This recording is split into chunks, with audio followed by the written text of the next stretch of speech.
morning, good morning, good morning, New Orleans, and welcome to the Good Morning Show right here at WBOK 1230 AM. My name is Will Sutton, and I am blessed that the Lord woke me up after a night of rest, gave me another day, a day I have not seen. I am looking forward to spending this time with you all and having a great day and kicking it off with my friend, the good doctor.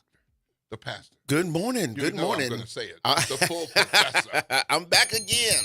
Torrance. Hey, good morning. Good morning. And it is a good morning. It is a good Yeah, morning. this It's is one of the beautiful out best there. times of the year. Huh? Not too hot, not too cold. Yeah. All right. Yeah. It seems like the sneezing is over. The pollen is let up a little bit. Absolutely. You know. Absolutely. So and Yeah. festival season in knee deep almost, huh? Yep. Yeah, French Quarter Fest this weekend. Quarter Fest this weekend. Jazz Fest coming up. Yeah. Just had the Strawberry Fest. Yeah. They had I think it was like 19 people arrested at in and around the Strawberry Yeah, Fest. I did hear about that. Yeah. So Yeah. Do you usually go to the French Quarter Fest? I go sometimes. I don't go all the time. I almost always go to something at Jazz Fest. Yeah.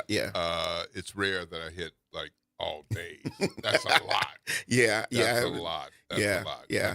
But I'm usually out there helping my brothers of Row 5 chapter. That's We'll right. take That's us out right. You gonna let me in? You gonna let me in? Oh no. Oh no. All right, we'll keep that to no. ourselves. We'll keep that to ourselves. Nope. Yeah. So here's what people may not know about the folks like my frat brothers and I who scan, and we scan at multiple gates. Yes. But we're not the only ones who scan. I mean, Mhm. there are other folks who are scanning tickets and taking tickets and that kind of thing. Those people have cameras all up behind us yeah. and around us, and they scan, and they even can scan in on our scanners to see if we got the right code. Wow. Yeah. And Yeah, so I'm sure they got it. I don't think there's a festival that goes by where somebody Not these days. isn't pulled aside and said, Yeah. No. no. Yeah. My so- frat. Yeah. My chapter. We do. We sell drinks. Right, Yeah. yeah. We've Y'all been doing that been doing that for a while. oh, long time. Yeah, Yeah, yeah, brother everybody- Howard Rogers, who's one that runs the Council on Aging. He's kind of our leader for that. Yeah. Has been in the past. Yeah. Yeah. So I'm so looking people know for- where to look for the alphas. That's right. That's right. Like they know where to look for the queues. Look at the queues out front at one of 2 or 3 gates. Mm-hmm. Look for the alphas selling those drinks. Yeah. And I mean, the French Quarter. I feel like I'm old now. So I remember when the French Quarter Fest just started. I know. And I mean, it was a nice, quaint fest for a year or two, and then now it is blown up. I mean, almost to where if you don't like crowds, don't go because it's going to be packed. But that's a good thing. And truth be told, it's no longer the French Quarter Fest. That's true. Yeah. Yeah. It may have its base there. Yeah. But They've expanded beyond, so many. Yeah. It's beyond the That's right. French Quarter, and it's a good thing. It's a good thing. Yeah. And PJ Morton is the headliner, local. Yeah. Yeah. I mean, and one of the things that I absolutely love about the French Quarter Fest is how do they pull this off year after year after year, and it's free. Yeah. And it's free because Jazz Fest is a Oh, yeah. bit costly. Yeah. It's a bit costly. And I like what's that in Jackson Square, and they have right in front of the cathedral, and they have all the food there. Yes. Yeah, that's a great place. That's where I usually hang out at. When Yeah, I start at Volkersons. I get my sausage. Work your way Oh boy. Work your way around. That's right. That's Yeah. right. Oh Yeah. boy. Well, the law enforcement leaders were out yesterday talking about prep for the French Quarter Fest, and I don't know if you heard Granny Chief Kirkpatrick, Mm-hmm. but she said, "I really don't want to take your car, Oh yeah. but Yeah. don't park it where it's not supposed right. to be because I will." Yeah.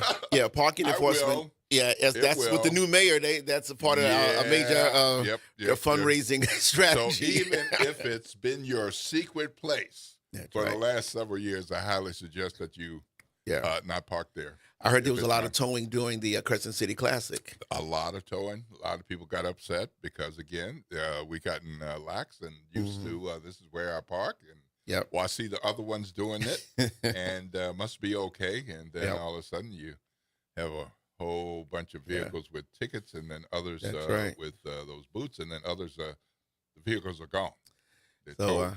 carpool or and use public transportation. huh? Absolutely. Yeah. And Chief Kirkpatrick also said, and don't bring the golf course.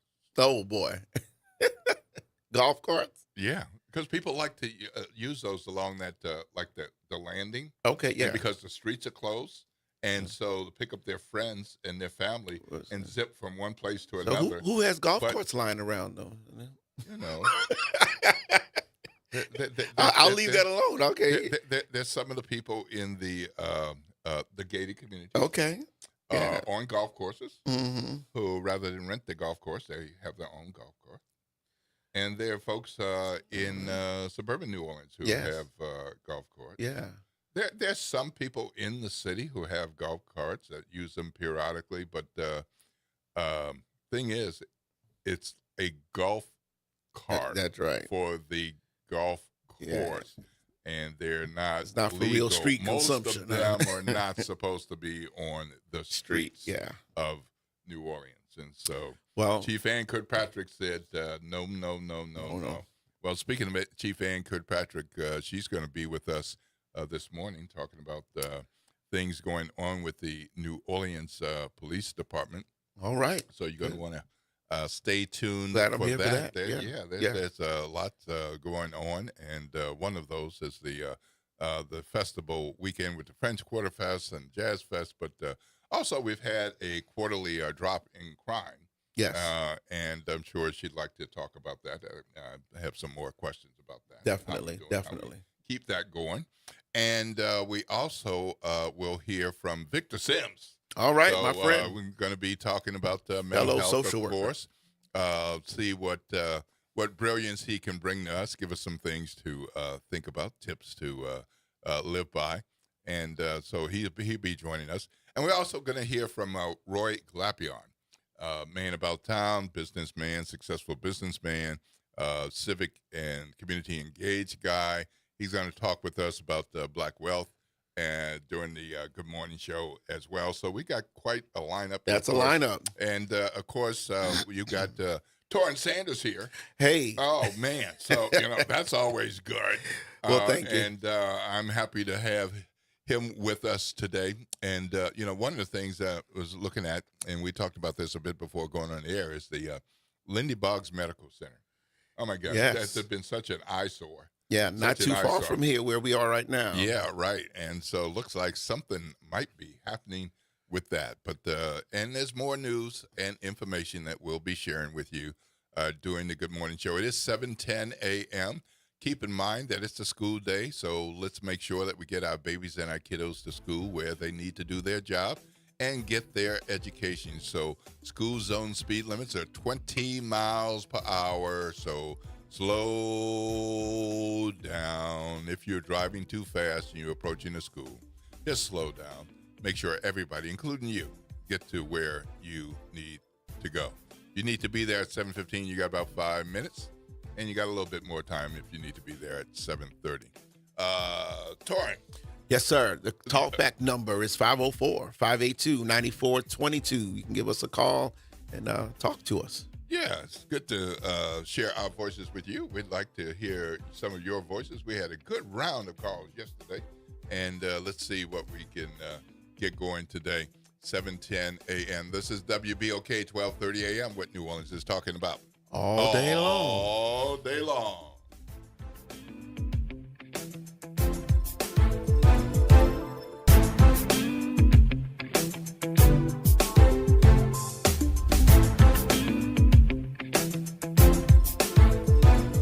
This is your news update for WBOK from WDSU. For all your news and weather, watch WDSU News, New Orleans' leader in live, local, late-breaking news. Today at noon and 4 p.m. Good Tuesday morning. I'm Daryl Forges with WDSU News, and here's your headlines. Today, trash talks continue as New Orleans City Council committee is set to consider the future of sanitation services. The city is set to put forth a contract extension to keep Ivy Waste as the company collecting trash for another year. Leaders say the contract would be through December of next year at a cost of $240,000. Ahead of French Quarter Fest, the NOPD is reminding people about parking enforcement. Road closures along several streets in the French Quarter will be in place from Thursday at noon until April 20th at 1 a.m. And Jazz Fest takes place over 2 weekends later this month at the fairgrounds. All right, leaders in Gretna say a major innovation project will cause changes to this year's Gretna Fest. Crews will be working in around the Gretna area marketplace starting May 1st. Rather than the traditional 3-day festival, leaders say there will be Gretna Festin. It'll be an expanded series of Friday night concerts in downtown Gretna during October. The full festival format is expected to return next year. All right, LSU basketball star Flossie Johnson got her name called in the WNBA draft last night. The Golden State Valkyries drafted Johnson at number 8, then traded her to the Seattle Storm. Now, one WNBA insider says she will likely start for the Storm right away and could develop into a star with Seattle. This was the third year in a row an LSU Tiger was drafted in the first round. I'm Daryl Forges, and that's your headlines for WBOK. Trying to grow your business or increase traffic to your location? We can help. WBOK 1230 AM has a number of solutions that will meet your individual needs. Give one of our consultants a call today at 504-582-9420 or email us at info@wbok1230.com. And remember, an investment with WBOK is an investment in our community. Call today. Good morning, wake up. The Good Morning Show. Good morning. On WBOK.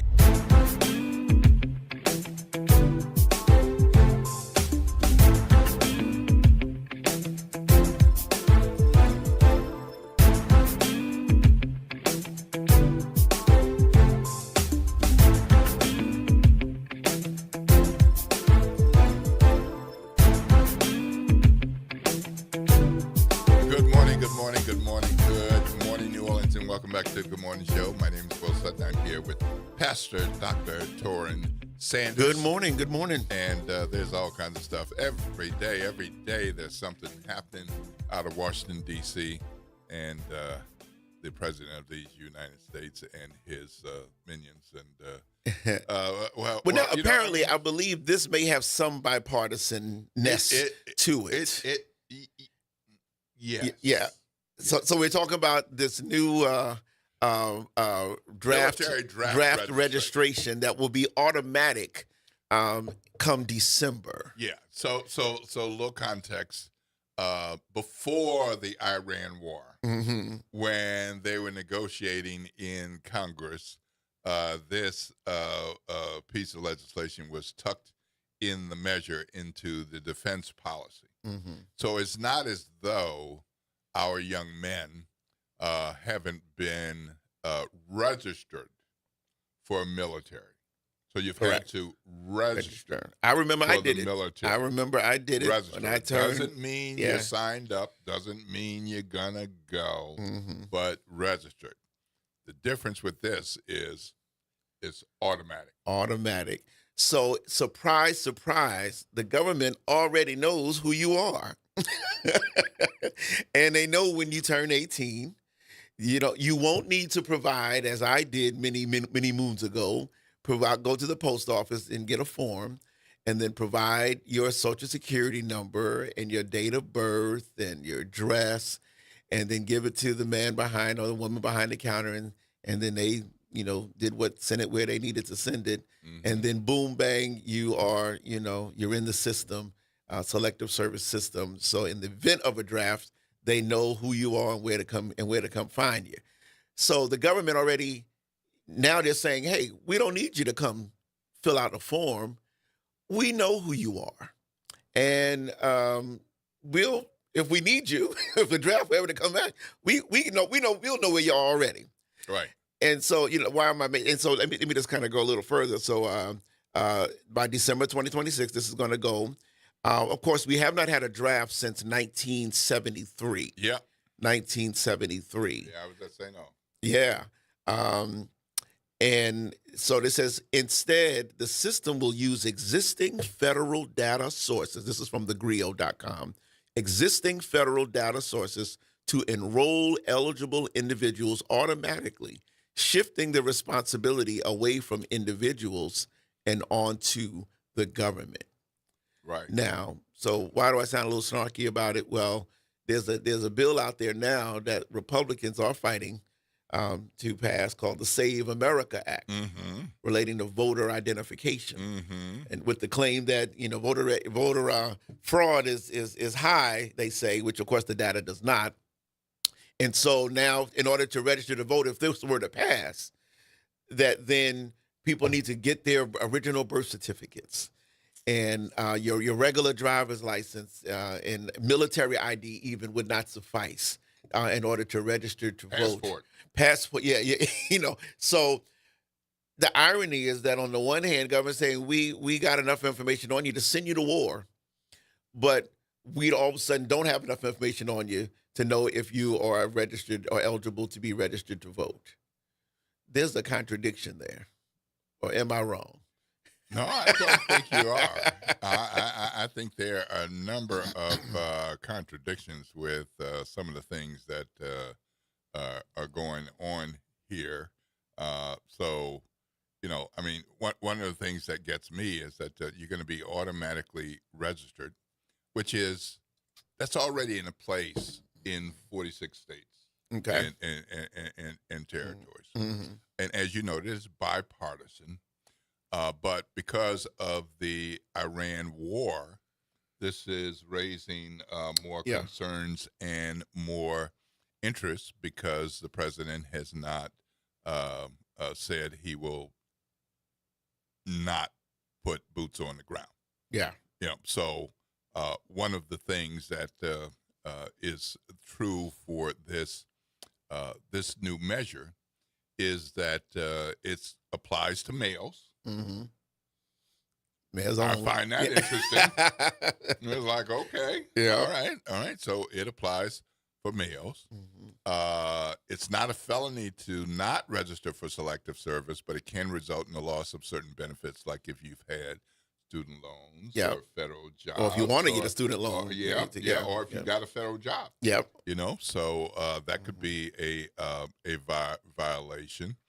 And it applies, mandatory, applies to green card holders, refugees, asylum seekers, and undocumented men. As they say sometimes, I'm old enough to remember that we've been trying to get rid of a lot of undocumented men. So now we want them to be registered. So they're not documented, but we got documents on them some kind of way. Yeah. So we want the undocumented men. Well, they will be automatically registered also. Yes. So how do you register undocumented people? Right. Yeah. Well, maybe they're not undocumented at all, really. Right. Oh boy. Yeah. And also includes non-immigrant visas. Well, it doesn't include, I should say, those on non-immigrant visas. So if you're visiting and you're a non-immigrant, you got a visa, wouldn't apply to you. But I find this fascinating, and this is for our young men, 18 to 26. So if you got a 26-year-old, and that's another thing. Then turning 27 in November, then it probably wouldn't apply. Yeah. Well, they're already should be in the system already. They would be in the system. Yeah. Like I know my son who's 25, I think, he went and registered and did it. So when he was 18. So it's amazing. We do have the technology. It is, hey, who knows, Democrat or Republican president, something can happen, and a draft may be necessary, at that point in time in the future. Again, pray not. But it just strikes us, where the government saying, hey, we got you covered. We know who you are. We can register you to go fight and die. But all of a sudden, we don't have a clue about who you are when it comes to voting. Right. And you got to pay money to get a passport and find your birth certificate. And of course, for women, if you change your name get married, I don't know how you're going to deal with that. So all of a sudden, we don't know you on the one hand. And you got to prove who you are. But you don't have to prove who you are to us to go and fight. But you got to prove who you are to register to vote, if that measure were to pass. And I'm hearing now that there's some analysis in terms of that Save America Act, and I love these names, of course, Save America, of course, you know, but that some analysis are being shown that it may not go because more Republicans don't have birth certificates or access to birth certificates or passports than Democrats. And more Republican women have changed their names than Democratic women. I don't know completely if all of this is true, so I want to qualify this statement. But it sounds interesting, and if that's the case, then it's like, okay, well, maybe they don't want it no more. So you know, somebody didn't think it all the way through. Well, as happens from time to time, it seems it's like so automatic military. Drafting underway in December, already happening, but this is going to be more inclusive and automatic. And I want to look at this a little closer, but some of the news reports have said, quote, every other male person. So if it's automatic, how do you do every other? Oh, I didn't realize that. Yeah, how do you do automatic? Yeah, every other. So, do you pick Sanders because it becomes before Sutton? Or do you skip Sanders and then get to Sutton? Or, I mean, millions of people? Wow. I don't know. So I want to find out a little bit more about that. That would be interesting. It says every other man. Yeah. So. And I guess this would apply to the president's son, too. Can you say Bonesburg? Okay. Yeah. All right. Well, look, we're going to take a break, and when we come back from the break, we're going to jump into a conversation with Mr. Glapion. Looking forward to that. My name is Will Sutton, and I'm here with Reverend Dr. Pastor Torrance Sanders. Yes, sir. And we're here for this good and beautiful morning. Thank you for spending some time with us. We appreciate you, our WBOK family of listeners. And you might be listening on radio, on WBOK's YouTube channel, or Facebook Live. Wherever you are, we appreciate you tuning in. Watch out for the babies and the kiddos. They're on their way to school.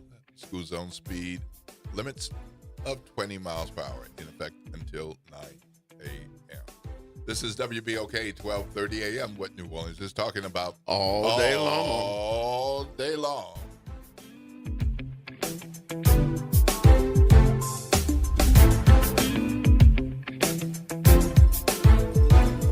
This is your news update for WBOK from WDSU. For all your news and weather, watch WDSU News, New Orleans' leader in live, local, late-breaking news. Today at noon and 4 p.m. Mostly sunny and warm today with highs reaching 80 to 85 degrees. Slight breeze with winds out of the southeast, so a little more humidity in the area. Tonight, lows fall to 61 to 67 degrees with partly cloudy skies. Tomorrow, more warm weather continues. Highs 81 to 85 with a spotty shower possible. From the WDSU First Warning Weather Center, I'm Raven Richard. Late nights are made for chillin', and you can do just that every Sunday night at 10 p.m. as DJ Wick brings you The Love Zone. It's the perfect way to top off your weekend with your favorite old and new school ballads. So sit back, relax, and let DJ Wick take you to the Love Zone on WBOK and on the World Wide Web at WBOK1230.com. Greetings and salutations. I am Edward B. Coulon Smith, chairman of the board of the New Orleans Regional Black Chamber of Commerce. We'd like to invite you to tune in every Wednesday at 12 noon on WBOK to listen in on Black to Business and be a part of the movement that's going on. Thank you. City Park is where to go when you don't know where to go. Turn towards the city center and start walking. Before long, you'll end up where you belong, at the heart of the city, New Orleans City Park. Stroll along the reeded marsh, wander through the sculpture garden, rest and recharge beneath ancient oak trees. This is where your spirit goes to grow. It's in our nature to yearn for nature. NewOrleansCityPark.org, heart of the city. The Ron Kelly Show. Real talk, bold truth. Tune in for your weekly dose of unapologetic conversations that don't dodge the truth or dilute the message. Stay informed on the issues that matter most. on The Ron Kelly Show, every Monday at 7 p.m. on WBOK 1230 AM. Good morning. Wake up. The Good Morning Show. Good morning. On WBOK.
Good morning, New Orleans, and welcome back to the Good Morning Show. I'm Will Sutton. I'm here with Reverend Dr. Pastor Torrance Sanders. Good morning. Good morning. Thank you for coming. Thank you for staying. At any moment, I know you could just get up and leave. You got other places you can go, people you can see, things you can do. I got my coffee here, though, so I'm chilling out. Yeah, well, I appreciate it. So, lots going on in the world, and at this point, we're going to pause and jump into a conversation with Roy Glapion. So, y'all know who he ringing is. the bell. That's when we got important people in the building. Oh, That's Lord. right. Yeah. When they coming? Oh, boy. Well, Mr. Glapion, Roy. All right, Roy. All right. You've been a Glapion since before you were born. This is true. Glapion name travels wide and far. But you are one branch of the family also doing well. The Glapions have been known to do very well individually, collectively, for business, for community, for service, politics, and we appreciate all of the contributions from the various Glapions. But as a reminder, Roy Glapion has struck out some time ago into the business world, and I'll just say did all right. Did all right. In comparison to whatever, right? Yeah, right. Did all right. So, but you are getting to a new stage of life these days, but catch us up on what you were doing with your couple of different businesses, the changes, so that I can avoid getting some inaccurate info. So I'll let you tell that part. I'm aware of it, but I want you to do that. First of all, good morning and welcome to the Good Morning Show. Good morning, and I can't thank y'all enough for allowing me to speak on WBOK. I mean, WBOK is an anchor in the community and desperately needed to branch out and talk about the information that needs to be talked about in this community. So first and foremost, I can't thank you enough for the opportunity to speak as such. Well, yeah, I'm a Seventh Ward boy, St. Aug graduate, Yep. Purple for life, right? But in the end, I became a civil engineer, emphasis in structural design, and branched out and started a geo and materials testing laboratory. Was fortunate enough, blessed enough to sell it to a national firm, worked for them for a couple of years, and bought into another laboratory. And on September 1st, I decided to do something that I thought I'd probably never do, and I probably haven't done it yet, but I think I did it, which is retire on September 1st. It sure don't feel like it, but and on that journey, my wife and my two boys, Dylan and Dalton, my wife Inez, we've always been involved in giving back to the community. I mean, my father was educated, my mother was educated, Dad was a council person, and the like. But to whom much is given, much is required, right? So we've always tried to emphasize that on the journey. I'll never forget an individual told me when I was really struggling to find my way in from a career standpoint. He said, "Let me tell you something, young man." He said, "You're going to be successful." I said, "How do you know that?" He said, "Because I know. But I need you to promise me something." I said, "What's that?" He said, "Keep your coattail long." What does that mean? He said, "You bring everybody with you." Yeah, that's good. Right? And in our community, we have a tendency not to do that. We have a tendency, and I'm not being condescending, I'm just saying we have a tendency to forget to bring everyone with us. So in my journey, I've done my best to do that and give back to the community. We spoke about an organization that's near and dear to me, the Please Foundation, not police, but please, as in please help me. And we pick up 21 kids a year. We've had a huge success rate. 100% have graduated from high school, and over 90% have graduated from college, and we nurture them through college. And a point I want to make with that organization, because it's key in our community, is in order to be effective with Please, you must have one guardian, a mother, a father, or whomever, who's willing to fall on the sword for their child. And if you have that model in our community, in any community, success is going to happen. So, kids don't want to necessarily be born, but they are born. They're brought into whatever life, whatever family they're brought into, right?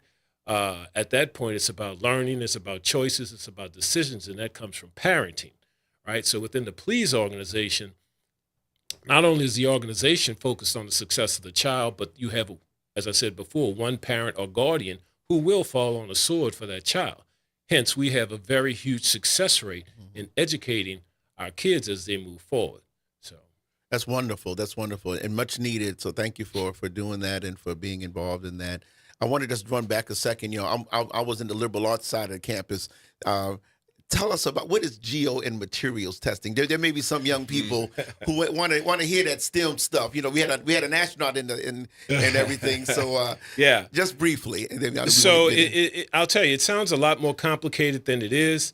It's a lot easier than the previous career of structural engineering and then branch it out into a business of geo and materials testing. But let me give you the easy piece of it, right? In order to build any building, you must know what's underneath the building. So even for an engineer like myself to be able to design a building, I must know the soils underneath. So the geo is basically determining what the soils are underneath and to determine whether you need piling, you don't need piling, what type of foundation you need. That's the geo aspect. The materials testing aspect is basically testing the construction materials to make sure they meet the plans and specifications. So the simplest analogy I can give you is if you're pouring concrete, right, for a building or a roadway, an engineer is going to say it needs to be this type of strength of concrete.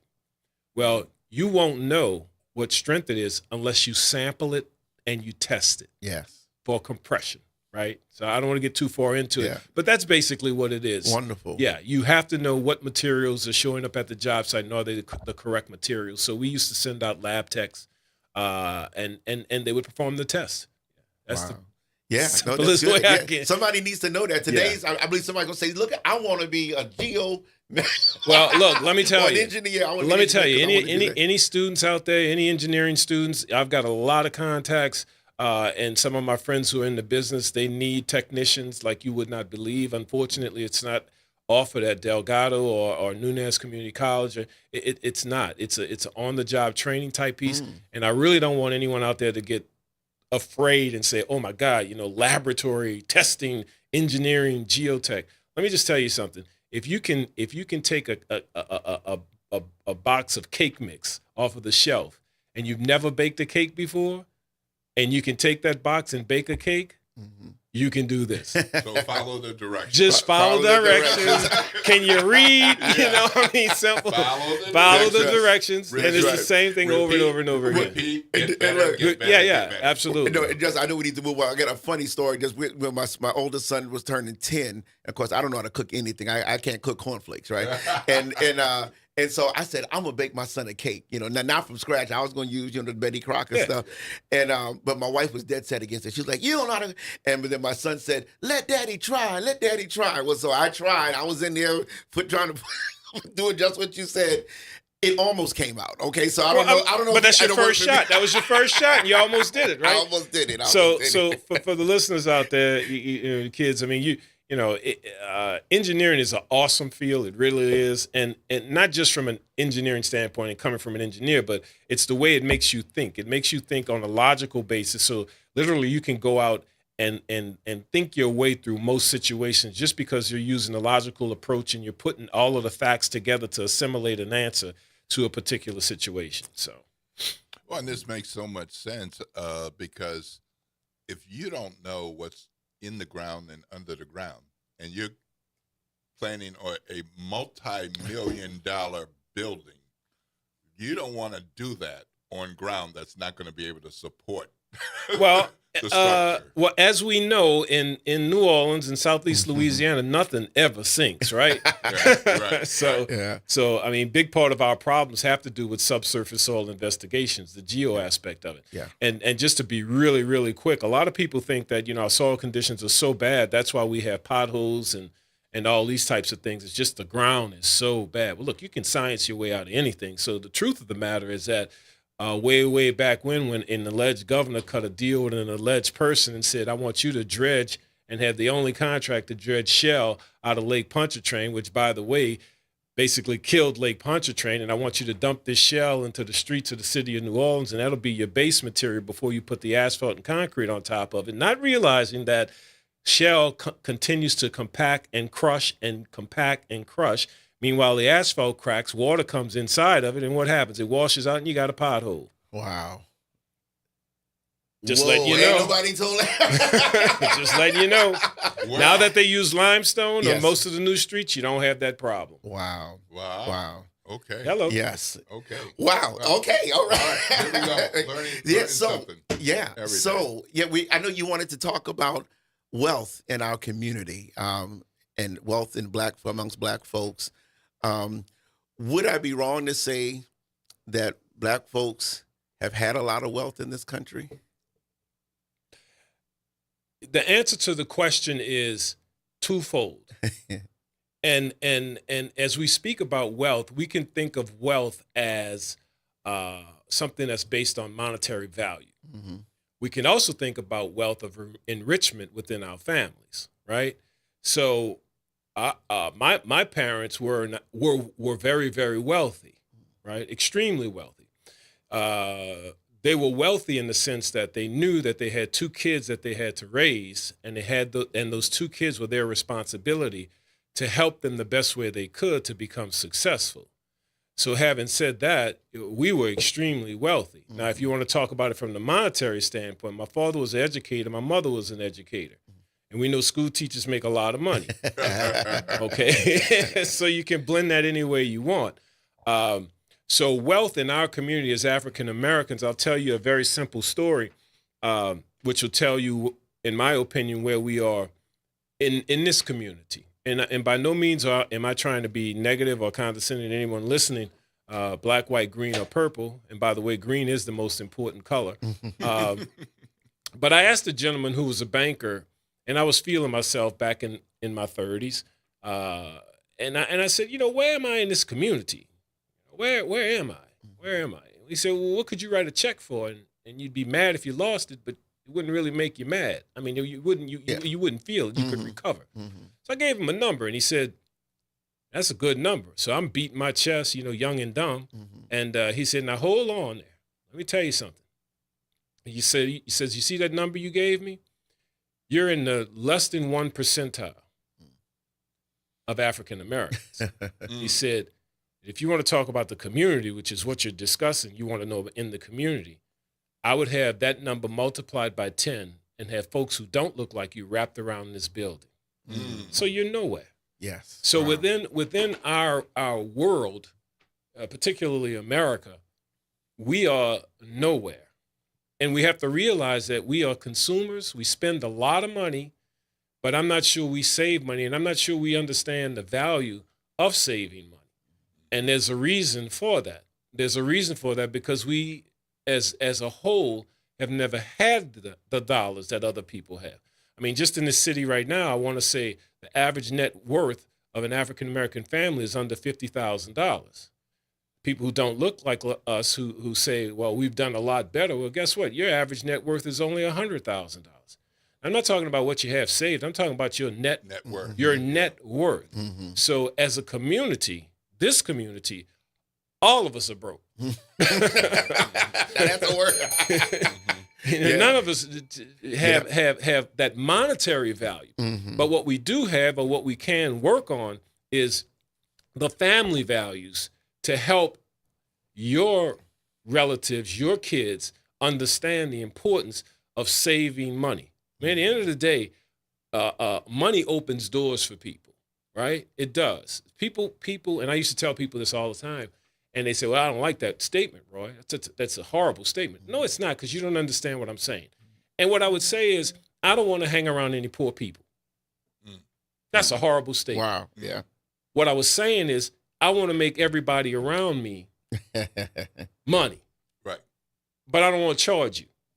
Right? So if I have an opportunity I can bring to the table for somebody, I'm going to tell them about it. I'm not going to hold that because I want you to have the same opportunities that I may be having. Right? So I would market for companies that I knew what services they provided, but they weren't at that table. But I was at that table. So I'd say, hey, look, why don't you call this person? Why don't you call that person? Right?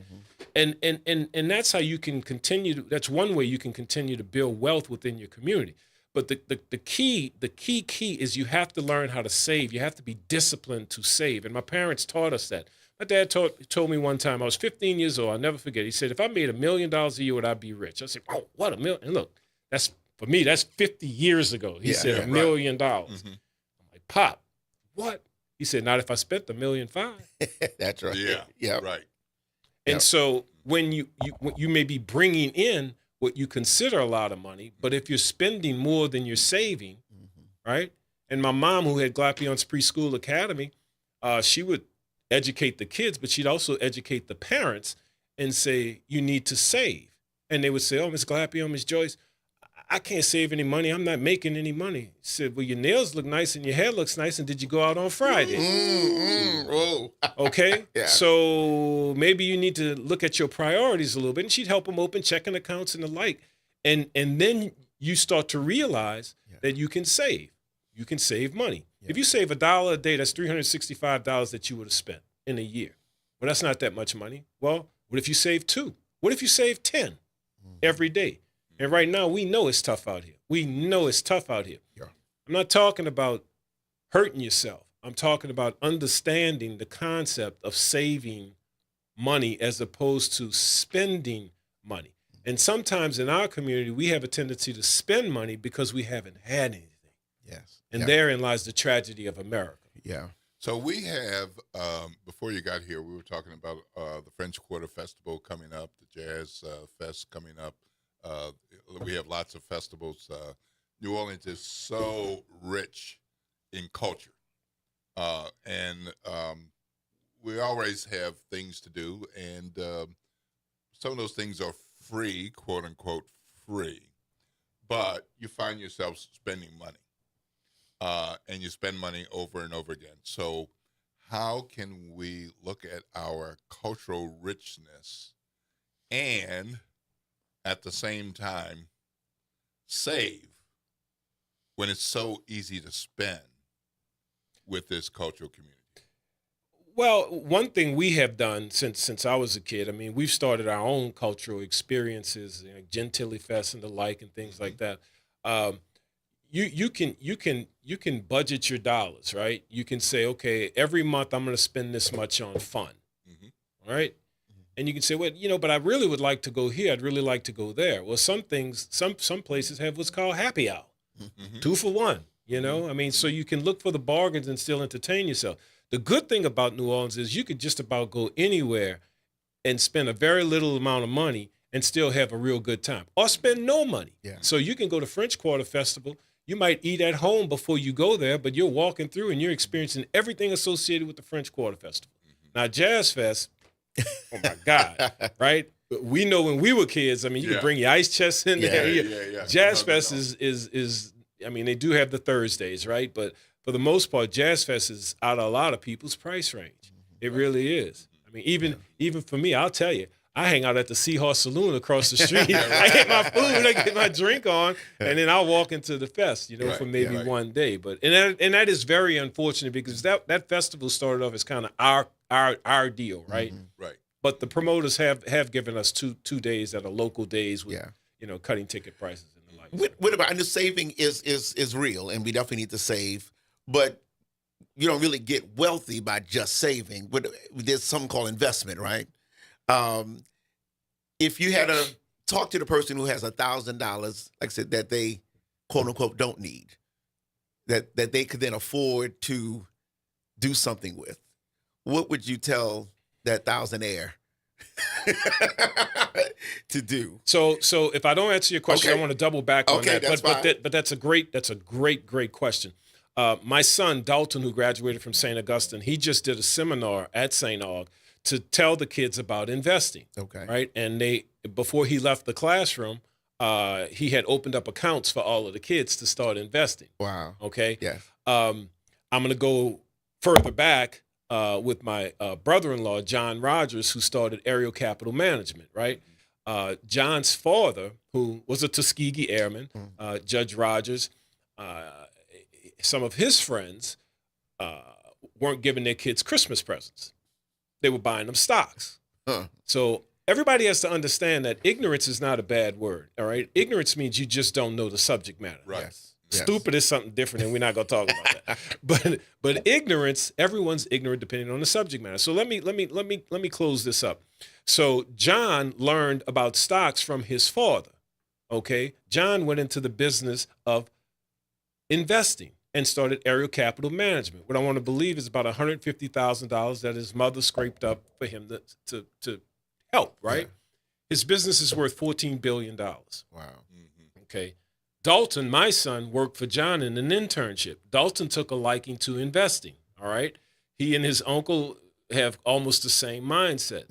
Dalton understands the value of $1, and Dalton understands that we as a community don't really understand investing. So Dalton is trying to give back to the community now and say, St. Augustine High School, Mark Bucree, thank you so much for allowing, Dalton to come in and speak. So now these kids understand a little bit about investing.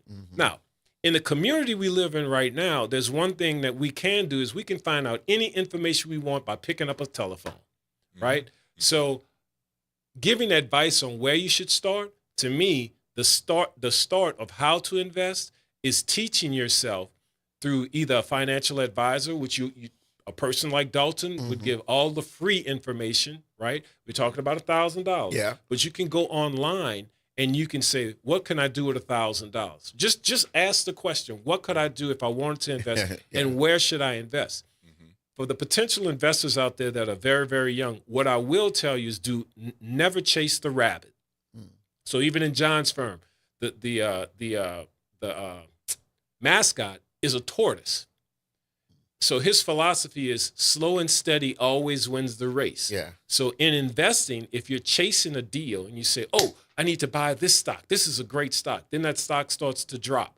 And you say, well, let me sell that and I'm going to buy this one. That's the rabbit, right? Slow and steady wins the race. So one thing I can tell you right now with these oil prices and the war and Iraq and Iran, all this crazy stuff that's going on, they got some really good opportunities.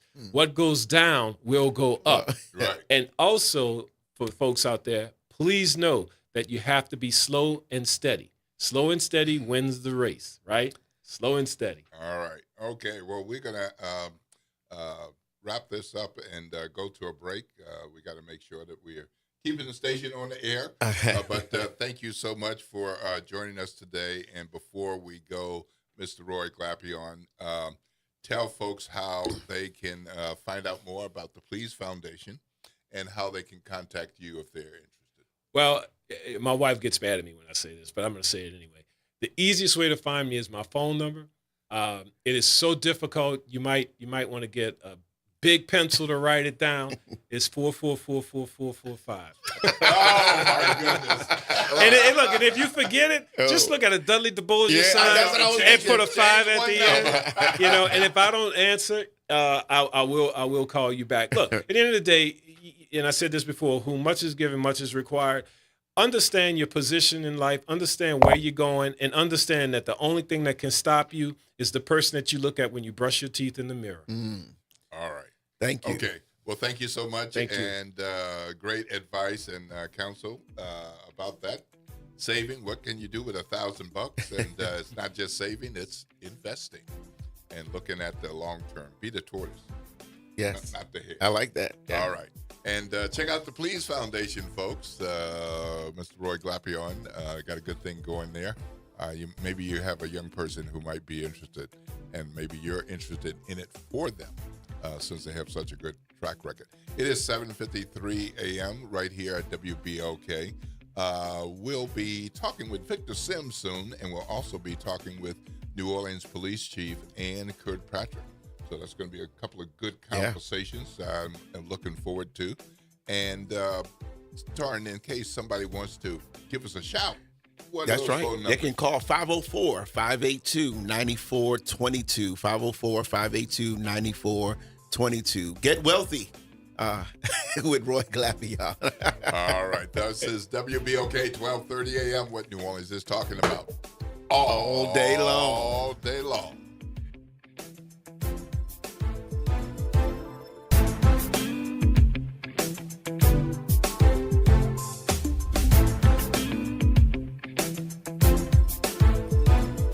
Missed a show? Want to hear that guest everyone's talking about? WBOK is now streaming on all your favorite podcast apps. Just search WBOK Media, hit download, share with a friend, and don't forget to rate your favorite shows 5 stars. Because when our voices are heard, our impact grows. Transform your bathroom with the beautiful quality of Bath Planet. As a trusted leader in bathroom renovation, Bath Planet has earned the Good Housekeeping seal, a symbol of quality and consumer confidence for over 100 years. Get half off installation or 18 months with no interest and no payments. Whether it's tub replacement, a shower replacement, or a tub-to-shower conversion, Bath Planet makes your custom bath fast, easy, and affordable. Here's how it works. 1. Call to schedule your free, no-obligation consultation. 2. Our design experts come to you with real samples to customize your dream bath. 3. Our certified installers complete the transformation in as little as 1 day.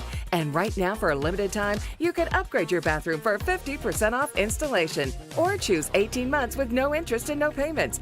But you need to call now. This special offer is only available by calling 800-981-8177. That's 800-981-8177. Call 800-981-8177 right now before the offer ends. This is The Law in Your Legacy. I'm attorney Pete Hamilton. I'm attorney Ryan Hamilton. Comparing the cost of wills, successions, and trusts. A will might only be a few $100s, but your family could end up paying more in legal fees. Trust costs more upfront, but saves time, stress, and potentially thousands. Think of it as paying a little now to avoid a big bill later. Smart planning means big savings for your family. This is not legal advice. That's just a tip brought to you by Liberty Bank and Trust. For more information, go to libertybank.net or contact us at 504-915-5016. WBOK New Orleans, home of the Good Morning Show, 7 to 9 a.m. weekdays.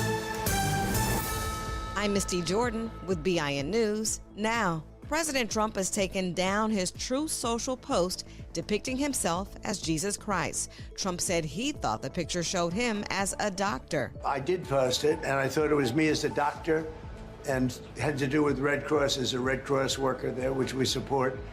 And only the fake news could come up with that one. The AI-generated image showed Trump in divine light healing 6 people with an American flag, eagles, the Statue of Liberty, and other figures in the sky. Vice President J.D. Vance will travel to Athens, Georgia today to speak at a Turning Point USA tour stop. He'll be joined by Erica Kirk at the University of Georgia. And Queen Latifah and MC Lyte will receive the Early Influence Award at the Rock and Roll Hall of Fame ceremony November 14th. Get BIN News now on demand 24/7 on the iHeartRadio app. Good morning, wake up. The Good Morning Show. Good morning. On WBOK.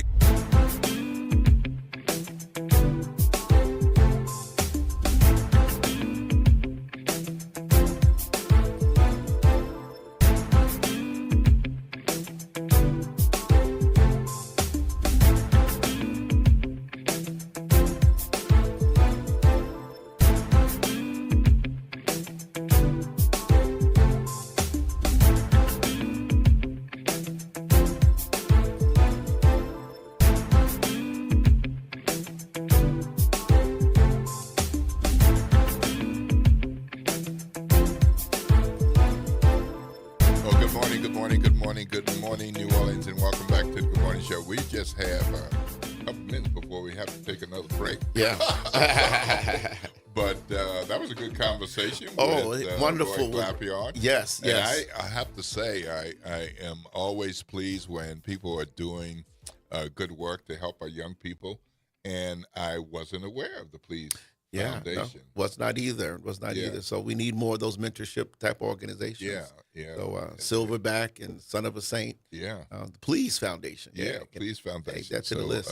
They take in young men and young women from different schools, about 21 each year, I think he said, and they take them through their program and on into college. 100% a record in terms of getting them on into college. That's right. And but they need a committed parent or guardian. Forget the phrase he used, but fall on his sword. Fall on his sword. Yeah. You need a fall on your sword person behind you to be able to be successful in their program. So, and then of course talking about the wealth. Yeah. Of course, we're interested in black wealth, but it's just wealth generally, and the savings and the investment. Investment is so important. It can be scary. Yeah. When you saying, well, what if I lose money? Well, you might lose money, but how much are you going to gain over the longer term? The long haul, yeah. And the more you become familiar with it, the more comfortable some of us can be with it. It's hard. It's hard with those tough times to watch. It's like, how come my 401k is tumbling? That's right. How come this investment is tumbling? Yeah. But then it's real nice when you see the other side of it. And let me just, I didn't get to ask him or talk to him about it, but the other piece is insurance. Yes. As a pastor for many years, and I see so many people, and this is from generations. I remember my grandparents, but they only buy $5,000 worth of, insurance just to bury me. But, other folks have used insurance for wealth generation. Get a $500,000 policy, $1 million policy. It may cost a little something more than that burial policy, but when we go, then somebody, your children's children are going to have some real money that then they can set aside, and go to college with and do other things. When I go to other churches in the white community and I see this wing named after that person, that wing, it wasn't that they gave that money when they were alive. It was when they died, they bequeathed, to the church. Right. That's some of that insurance money. So that's another piece. I know we got to get to Victor, but I want to throw that out because that's it's real. It's real. Yeah, it is real. It is real. So it's 8 a.m. We're going to take our top of the hour break, and when we come back, we're jumping in a conversation with Victor Sims, talking about anger management. And that's right. We got a lot of folks who need to focus on President Trump's going to be here. President Trump's going to be here to talk, to listen. All right. Oh, boy. All right. So that's going to be right after the break. This is WBOK 1230 a.m. what New Orleans is talking about. All day long. All day long.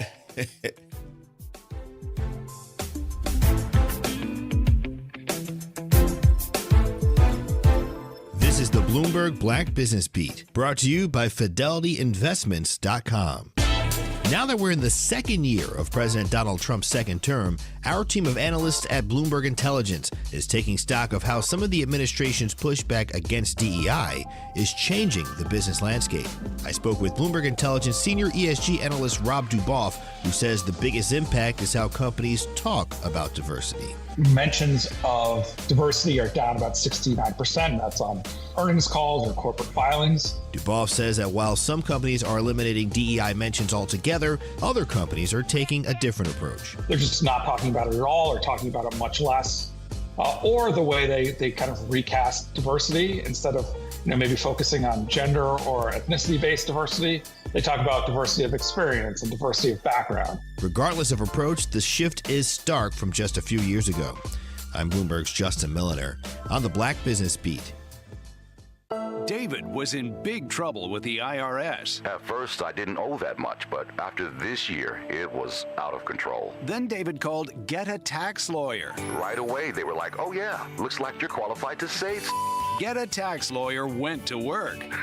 Should have called way sooner. Get a Tax Lawyer has helped thousands like David fight the IRS and get a fresh start. Call 800-745-3070. That's 800-745-3070. Pros, just because something on the job runs out doesn't mean you have to. Order it on the Lowe's app. My Lowe's Pro Rewards members get free same-day delivery on eligible orders over $25. Get the fasteners, hardware, or tools you need to keep the job moving. Order by 2 p.m. and get eligible in-stock items delivered right to your job site by 8 p.m. Members get more at Lowe's. Loyalty program subject to terms and conditions. Subject to availability. Restrictions and terms at lowes.com/shipping terms. Subject to change.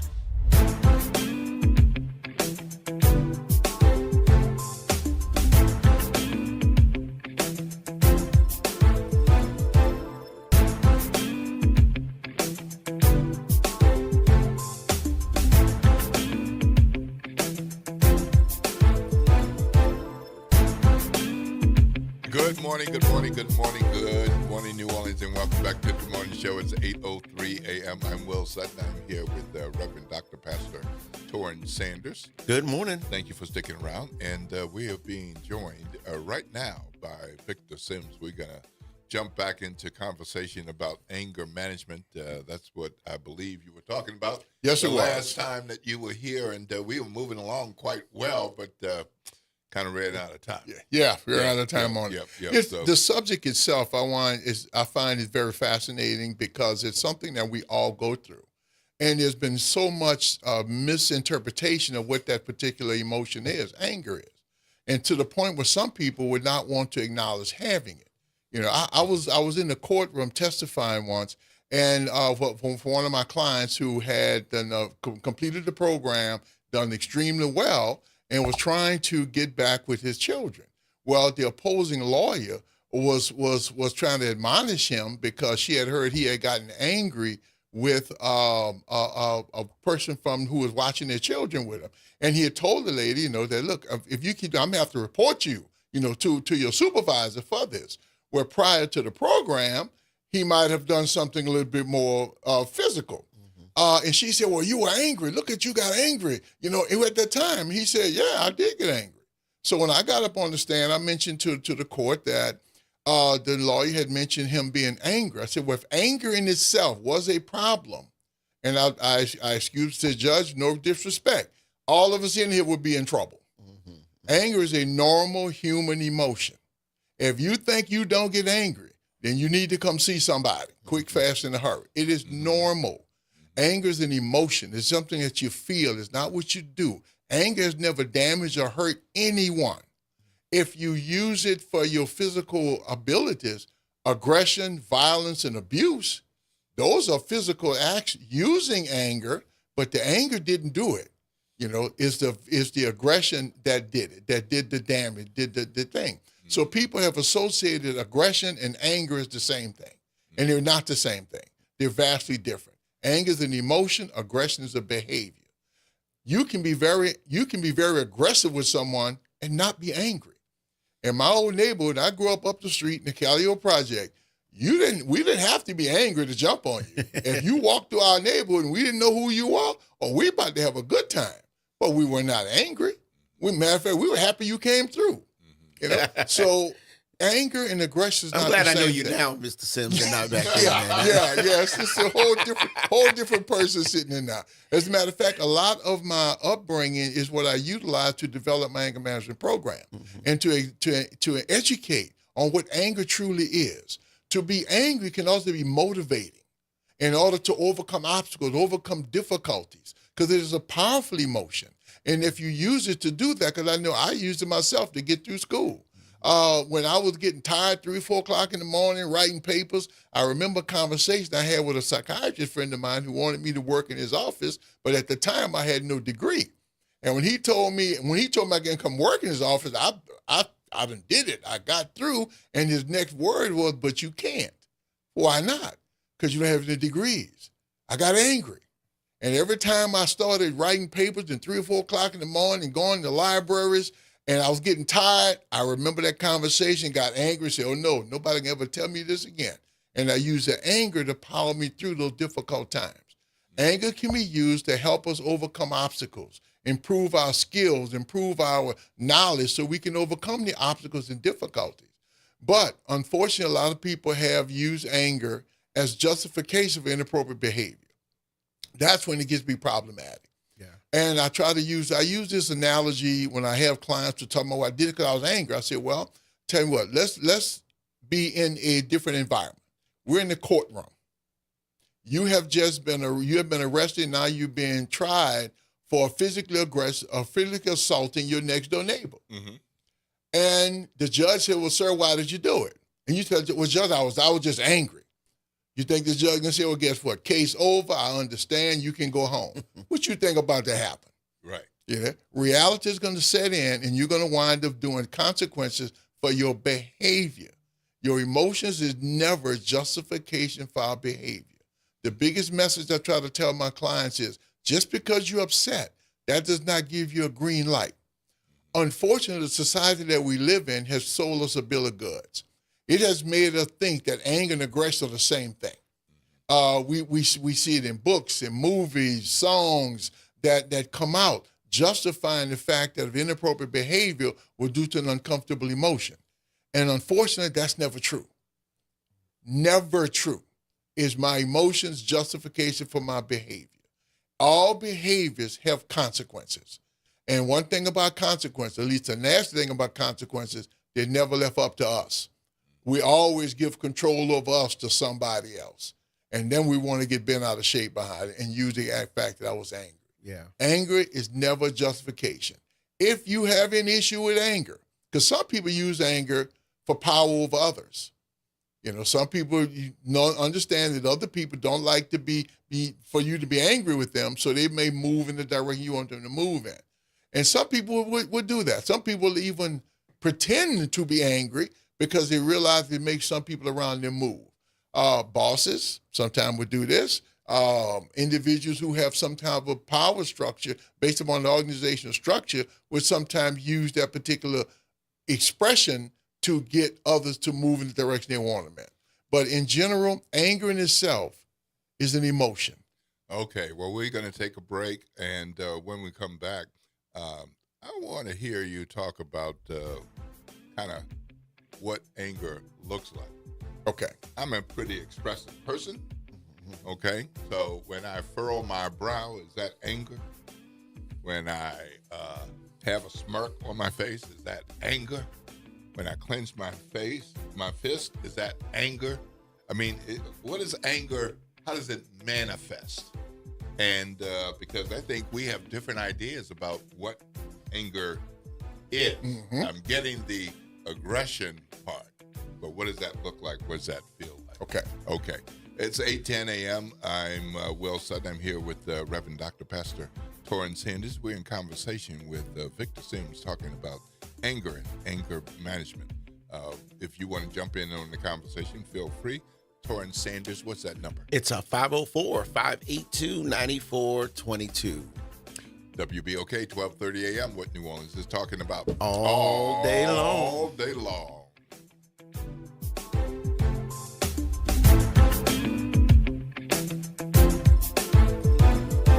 This is your news update for WBOK from WDSU. For all your news and weather, watch WDSU News, New Orleans' leader in live, local, late-breaking news. Today at noon and 4 p.m. Good Tuesday morning. I'm Daryl Forges with WDSU News, and here's your headlines. Today, trash talks continue as New Orleans City Council Committee is set to consider the future of sanitation services.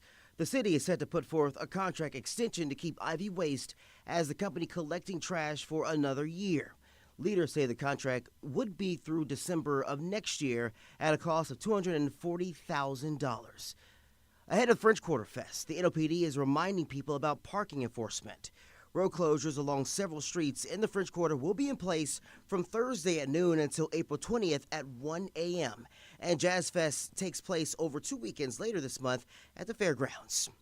All right, leaders in Gretna say a major innovation project will cause changes to this year's Gretna Fest. Crews will be working in around the Gretna area marketplace starting May 1st. Rather than the traditional 3-day festival, leaders say there will be Gretna Festin. It'll be an expanded series of Friday night concerts in downtown Gretna during October. The full festival format is expected to return next year. All right, LSU basketball star Flossie Johnson got her name called in the WNBA draft last night. The Golden State Valkyries drafted Johnson at number 8, then traded her to the Seattle Storm. Now, one WNBA insider says she will likely start for the Storm right away and could develop into a star with Seattle. This was the third year in a row an LSU Tiger was drafted in the first round. I'm Daryl Forges, and that's your headlines for WBOK. New Orleans, are you ready for a voice that says what you're thinking? Who that, you might ask? Arrington Gavin. That's right, I'm your guy, host of The Arrington Gavin Show, giving you so much filled with bold opinions, real conversations, and zero sugarcoating. We're going to be diving into the issues that matter, politics, pop culture, and all the above, unfiltered and unafraid. Catch The Arrington Gavin Show weeknights from 7 p.m. to 8 p.m., Monday through Fridays, right here on WBOK, what New Orleans is talking about. Good morning, wake up. The Good Morning Show. Good morning. On WBOK.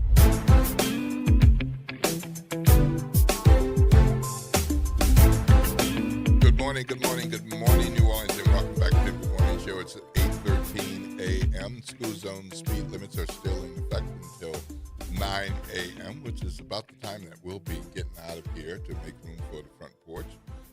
Right now, I'm Will Sutton. I'm here with Reverend Dr. Pastor Torrin Sanders, and we're in conversation with Victor Sims about anger and anger management. Before the break, we were talking about what does that look like? Yeah. How do you individually decide, or how does somebody else decide that you're angry? Okay. Well, we have to talk about some other things first, because there's some other uncomfortable emotions that also come about under normal situations: frustration, irritation, disappointment. Yep. You know, these are all uncomfortable emotions. Each one of those have a very specific rationale for them that separates from anger. Frustration: I'm attempting to accomplish this task. I'm putting a lot of effort and energy into it, and I'm working at it, and it's just not happening. I'm getting frustrated. Irritation: something uncomfortable keeps happening to me over and over and over and over again. The neighbor's dog barking all night long and I can't get sleep. I'm irritated. Disappointment: there's something I'm anticipating and I'm going to get. And I really want this thing, whatever it is, I really want this thing. It doesn't happen. I'm disappointed. These are appropriate, uncomfortable emotions. They're uncomfortable, but they're appropriate based upon the situation. Anger is one where your rights are violated. That's a different emotion there. And the rights, I boil them down into 5 basic ones. My body: nobody has the right to put their hands on me without me wanting them to. My property. Property is not just my personal belongings, it's also my thoughts, my ideas, and my feelings. If somebody attacks those, I'm going to feel some kind of way about that. I have the right to do the one with my time. Waste my time, and I'm going to have a problem with you. If I'm supposed to pick you up to bring you to work for 7 o'clock, I show up for 6:55 and 7:20, I'm still sitting out there. I feel some kind of way. I have the right to expect to be treated with respect. The key word: expect. Most of the time we think we supposed to respect is just because we walked in the room. That's not true. Respect is something you have to earn. You got to earn respect. You have to get. And the last one, the one that really can potentially get us an issue, I have the right to express myself, which means I can let anything I want to say come out, and it doesn't have to be factual. I usually ask my clients at this point in time, did that give you the right to lie? And most of them go to the moralistic answer and say, well, no. Yes, it does. You have the right to lie. It's not right to do so, but you got the right to do so. So if any one of these rights are violated, the emotion of anger is justified. Now, what does it look like? Well, that depends upon the individual, how they have learned to express it. And if they have had parents who use a volatile methods of expressing their uncomfortable emotions, then they use that. If they've had parents or mentors that have used quietness, just all of a sudden get quiet, don't want to talk to anybody, don't want to walk out of the room, then it'll look like that. So it depends upon the individual how you have really learned to do so, but also separating anger from them other emotions. Because if my rights have not been violated, things didn't go the way I wanted to, I'm going to have an uncomfortable emotion, but it may be more of a frustration than an actual anger.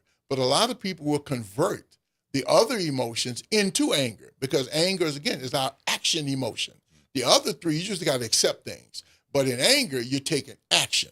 And taking action, a lot of people want to do. One of the worst feelings people can have is helplessness about handling a problem. Well, let's just say, and I'm gonna go into you're a public official, you're running for office, and you lost. Mm-hmm. You have to accept that disappointment. Mm-hmm. But a lot of times, you hear some individuals who might have lost, they have some aggressive comment to make about either the opponent, the system, or something else around them. You know, and that may be based on the frustration. Because if you talk to that same person a month, 2 months later, they're in a much better position because they've had time to come down. They've had time to reduce it. The worst thing we can do is act in a heightened state of strong emotion, especially anger. Worst thing we can do. Because we're not the same human being at that point in time. We become different people when we're in a heightened state of anger than we are when we're calm. The calm person tends to make much better decisions because you allow other thoughts to come in. Anger shuts you off from external factors that may impact you. Now, for some people who have learned how to manage their anger, they realize that other people might be telling them something I don't want to hear at this point in time, but they're realizing that, last time I got this way, I really did some stupid stuff. I can raise my hand on that one. Mm-hmm. I did some stupid stuff. I don't want to do stupid stuff anymore, so let me just settle down before I make a decision. The worst thing you can do on a heightened state of emotion is to act on a problem because your brain is not functioning properly. Your brain is only thinking about the fact that it's been injured and is looking to lash out. The part of managing anger is to recognize what I have done in the past and recognize, is that what I want to go through again? And also recognizing that sometimes the world is not going to spin as I want it to spin, and that's okay. So once I understand myself and how I react and respond, how that react and response has impacted my life, I may have a better control over managing the anger and using it to do something more powerful and more beneficial. Yeah. That's great, Drake. I want you to talk about, the power of, in terms of anger management, the power of empathy or perception also. So give you a quick, when you were talking, I was thinking my youngest son, Miles, who's in grad school now, but he had just learned to walk. So he, maybe a little over one. Mm-hmm. And I remember I was sitting on the floor in the living room doing something, fixing something or whatever. And he walked over to me and, he was, didn't know how to walk that well. And so I put my hand out, to stop him from coming in the area. And so he fell down, right? Yeah. No big deal. He was on carpet, he fell down. And so I didn't do it, so then I turned back around. I was like, he's going to get up and everything. I turned back around and do what I was doing. 2 seconds later, he comes with a drumstick, hits me over my head. Right? And my wife was there. I turned around and looked at him, and she said, Torrin. And I was like, I'm not doing, but for a minute, I was like, what did he just do? But I'm saying all that to say perspective because I realized, hey, he took what I did when I put my hand out is that I had caused them to fall down. Right. Yes. Right.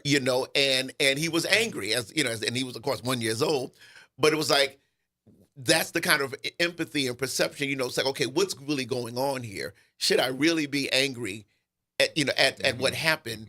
Mm-hmm. Did he intend to? Yeah, he didn't want to. knocked me over my head. But you know, I that all mediated my response. Yeah. Because of, you know, the situation, my understanding of what he may have felt when that incident happened, when I put my hand out. So talk about just that in terms of, because people need to like have a bigger view, see all of what's going on, and rather than just reacting to, well, he hit me. You know, exactly. kind of thing. And that's what they're going to focus on. Yeah. And see, now what you're describing is bringing in other factors. For your child, you disappointed him. Yes. He couldn't get what he wanted. Yes. So, yes, can he convert that disappointment into an anger to the point of deciding he's going to attack you with it? Unfortunately, a lot of us do things like that. And we hold the individual who disappointed us as responsible. If you wouldn't have did what you did, I wouldn't have did what I did. And there's a rationalization. Now we're getting into ego defense mechanisms, rationalizing my inappropriate behavior. And a lot of people would do that. Yes, to him, he was disappointed because you didn't do what he wanted you to do. So he figured he was going to lash out, you know, at you. And unfortunately, a lot of us do that. And that tends to justify our behavior. In actuality, it doesn't. Because now you have the potential of being angry because your body just got violated. You know, and that's what tends to happen. Once a person uses the irritation or disappointment, converts it into anger, uses it as a reason to lash out, the individual who they lashed out at now has been violated for real. So now their angry emotion can rise up. So now I got one person who think they're angry, another person who really is angry. We got a problem. Yeah. But the fact that you could rationalize it, understanding it, and use your knowledge of who your child is to calm yourself down, there was no need for you to lash out back towards him. When he turned 18, I got him back. No, I'm just playing. I'm just playing. Where's that justice? All right. So let's put this in context of national and international goings on. Okay. We have a president that, from my standpoint, seems to have some anger management issues. Oh, he has some serious anger management issues. In words, in spoken words, in written words, social media posts, calling people names, the leaders of other countries that he's saying, you must work with me. And but it is a part of how he got elected. He campaigned this way, and people said, we like this, and that's what we have. So he's governing, in essence, quite like he campaigned. Yeah. But that anger, what I perceive as anger, is it anger? It's in anger. It's based upon the emotional reaction to it. The trick is, what is it being generated by? Because someone doesn't do what you want them to do? If that was the case, we'd be a whole lot of rageful people running around out here in the world, okay? But that's the problem. So he makes it into anger, and there are people, unfortunately, in our society, and I'm going to use the same word your previous guest used, ignorance. From the Webster definition of a lack of knowledge, who doesn't understand that because you're supposed to be a tough guy, and that so therefore you're not going to take any crap off anybody, or I like that kind of person. Well, there is some benefit into an individual who stands up for their rights. And that's different than being that tough guy who you cannot deny them something. He gets upset with NATO because NATO doesn't want to do what he wants them to do. See, we can have this conversation at another time. This is a mental illness called personality disorder, where if you don't go along with what they want, you are suddenly the devil incarnated. And you might have been the best thing happened to them prior to that, as they smiled and laughed, and because they're very charming. But no, his issues is his anger comes from people not doing what he wants them to do. And I think that's made primarily because in his world, he's always had people do whatever he wants. He's used to that. It's normal. It's a regular part of his existence. So when he runs up on something that's different, he does not have the intestinal fortitude to be able to challenge those thoughts and look at it from the realistic standpoint. You started a war, and you want an organization that's depending upon defense to come to your aid just because you say so. And they don't do it, so no, they're going to be an individual who says something that he doesn't like about him, he lashes out at them. I remember in his first term, he got into a Twitter war with a union boss in Detroit. Yeah, right. You know, what? You're the president of the United States. But his personality doesn't allow him to acknowledge any form of criticism, especially if the criticism is accurate. So it's hard to tell when he's actually angry or when he's acting out. And acting out is a psychiatric term utilized when you let your internal emotions now become part of your behavior. So it's difficult to tell whether he's really, really angry or whether he's acting out because he didn't get his way. He didn't get what he wanted. That's a whole different thing. Technically, we're talking about a 5-year-old, you know, your baby who didn't get his daddy to come over. That he wants to attack you. You know, so it's a similar kind of behavior. So it's hard to tell whether or not his behavior is due to actually being angry because there's really nothing, any rights been violated, any issues that have been denied. No, but all it takes is for him not to get his way, and then he's going to lash out at whoever it is. I mean, let's be real. The Pope, you know?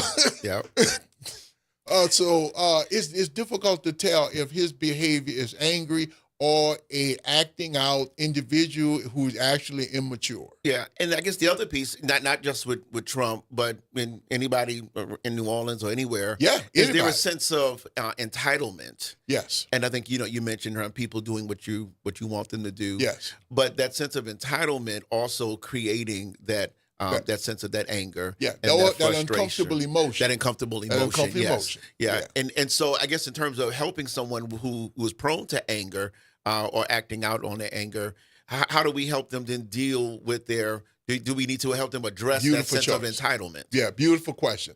Well, in therapeutic methods, what I use is what we call a cognitive behavioral approach. Basically, what are you telling yourself? Can you prove what you're telling yourself? Do you have any facts to validate what you're telling yourself? And if you do, what are they? I mean, bring them out. Don't just make the assumption. Can you actually bring out facts to support the fact that in some way, shape, or form you've been treated unfairly? Because if you can't do that, then your uncomfortable emotion may be real, but it may not be anger. Again, it may be frustration, maybe disappointment, maybe irritation. And those have very specific origins to them and can be addressed pretty easily, with that. Otherwise, nobody gets everything they want. So if you're frustrated, join the rest of us. If you're disappointed, join the rest of us. There's nobody on the planet that gets everything that they want. No one. So why should you?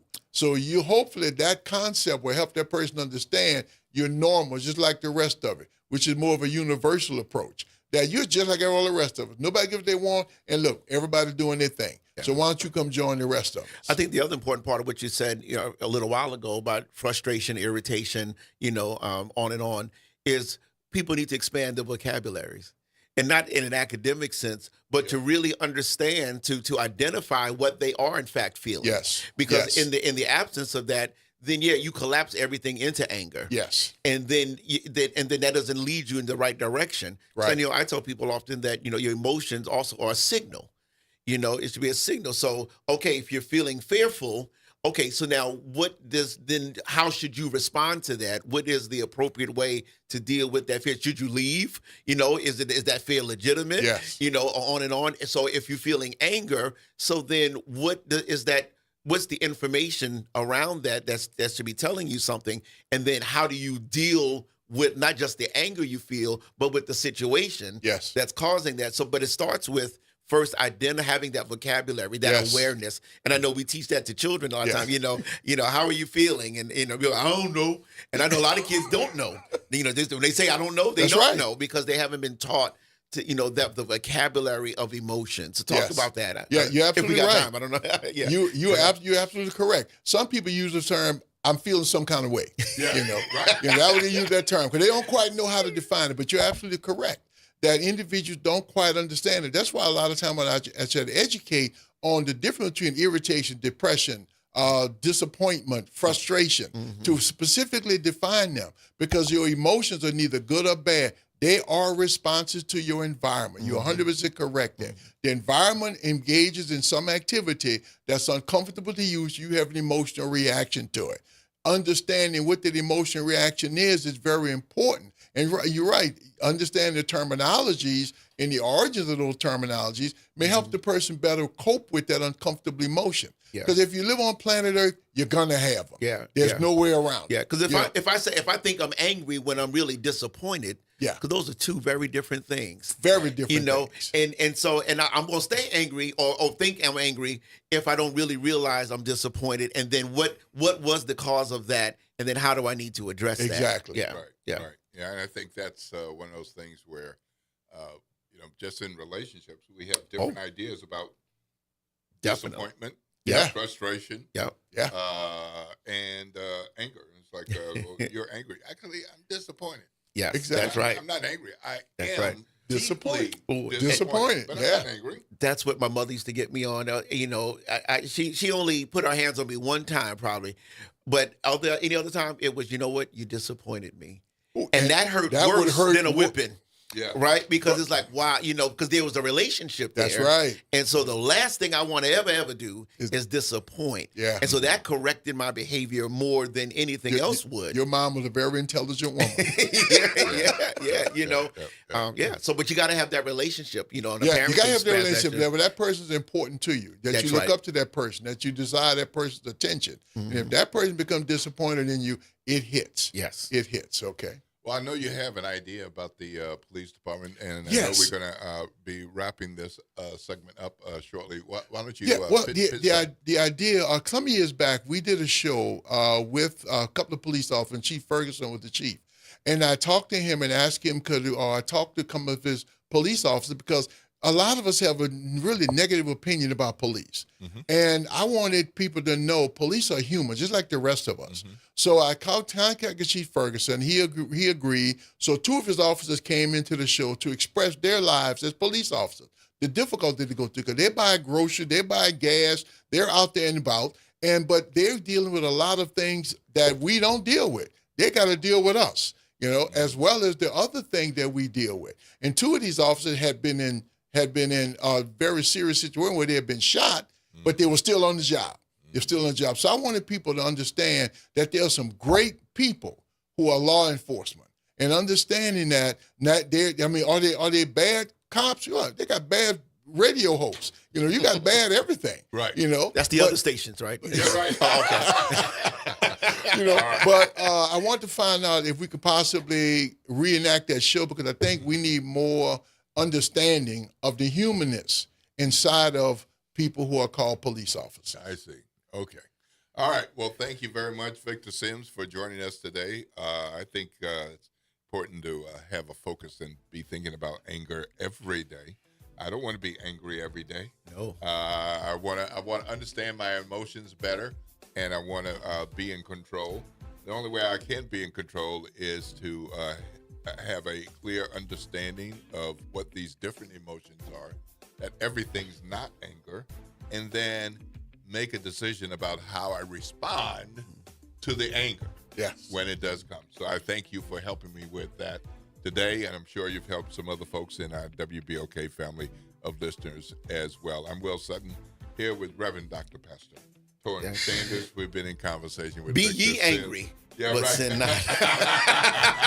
I had to preach. I had to preach one second. Yeah, absolutely. It is 8:34 a.m. If somebody wants to chime in, what's that number? 504-582-9422. 504-582-9422. This is WBOK 12:30 a.m. What New Orleans is talking about all day long. All day long.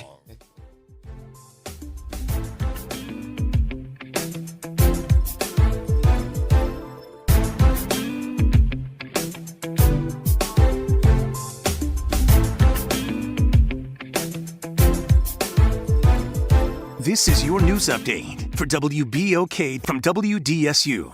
For all your news and weather, watch WDSU News, New Orleans' leader in live, local, late-breaking news. Today at noon and 4 p.m. Mostly sunny and warm today with highs reaching 80 to 85 degrees. Slight breeze with winds out of the southeast, so a little more humidity in the area.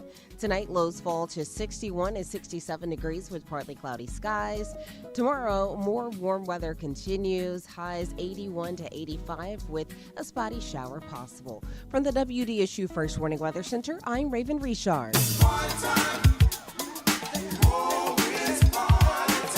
That's right. It's party time each and every Sunday night at 7 p.m. on WBOK. It's the Throwback Throwdown with DJ Wick as he brings you the best in old school from the 70s, 80s, 90s, and the early 2Ks. Plus, the party goes to another level at 9 p.m. with the Throwback Throwdown Party Mix to round out the night. It's the Throwback Throwdown Sunday nights at 7 p.m. on WBOK and on the World Wide Web at WBOK1230.com. City Park is where to go when you don't know where to go.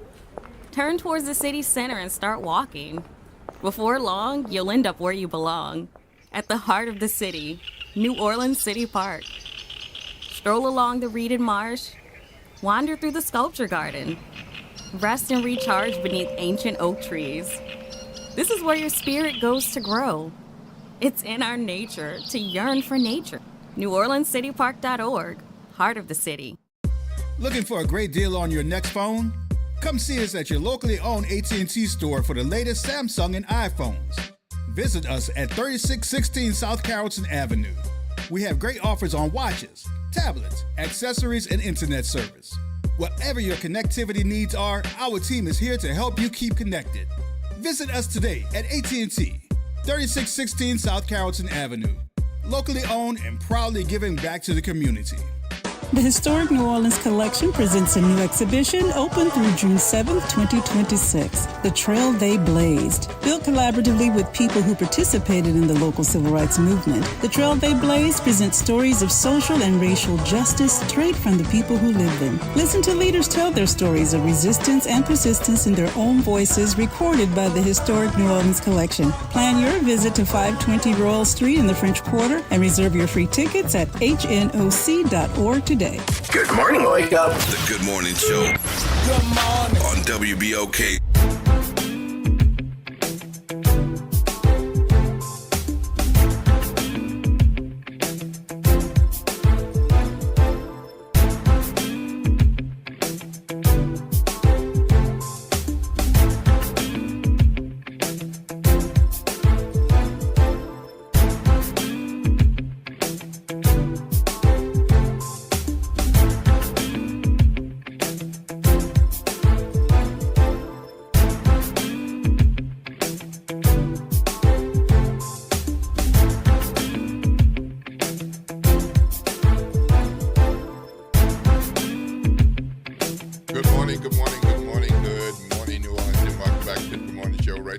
WBOK, 12:30 a.m.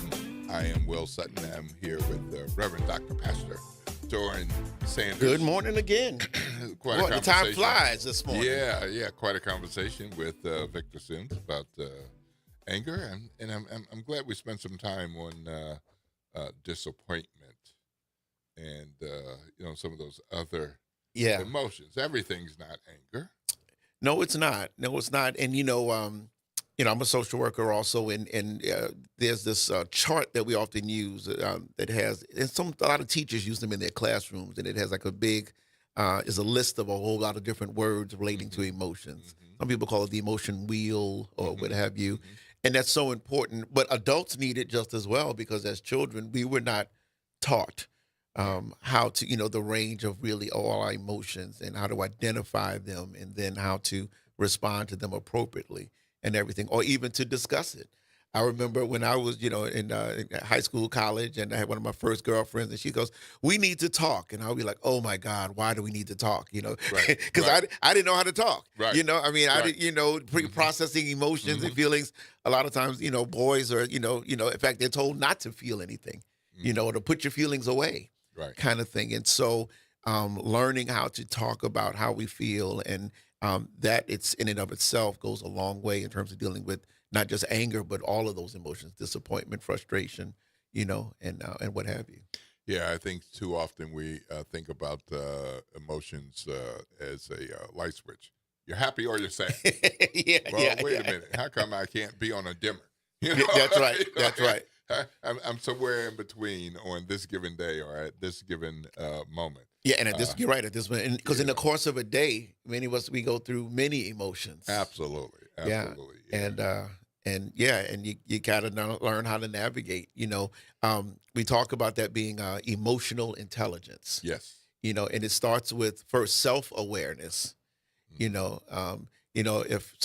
I had almost gotten to an accident on the way here because somebody tried to run me off the road, and that came in here, and I was like, "How you doing, Will? Huh? What you want?" Yeah, right. We right. on a, Yeah. You'd have been like, "Whoa, whoa," it's like no. When I came in, it's like, okay, that was then. This is now.